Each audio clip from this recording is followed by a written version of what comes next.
New Year mga sis, bagong taon, bagong simula. Hi mga sis! Nandito kami sa Dansa Oasis ngayon. Swimming!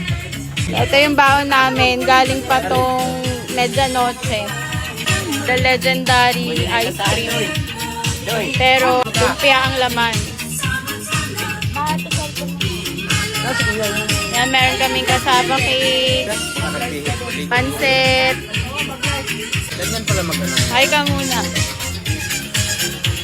Hi ka muna sa vlog mo. Then na kami kumain. Quick tour ko lang kayo dito sa resort. Pwede mag-overnight dito mga sis. Then, depende sa room yung rates nila. Actually, medyo pricey, pero carry na. So, open sila dito from Monday to Sunday. Ito yung mga rates nila. Full entrance, 200.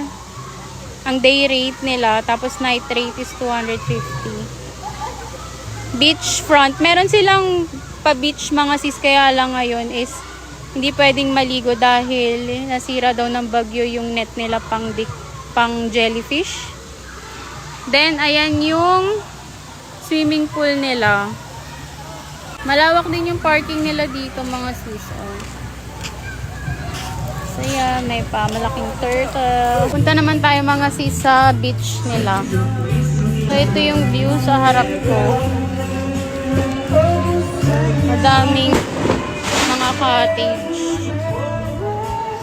Actually, hindi masyadong crowded ngayon kasi New Year.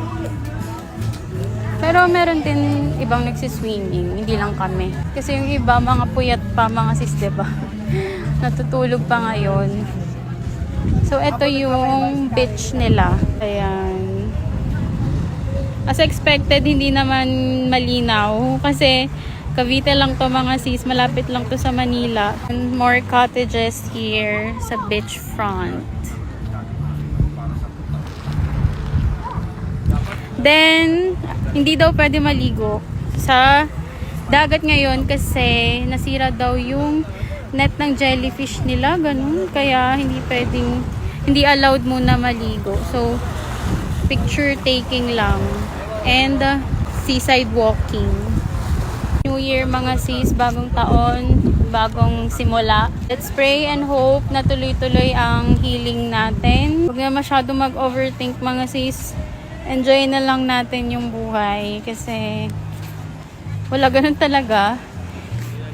We have to accept na may mga pangyayari sa buhay natin na hindi natin control.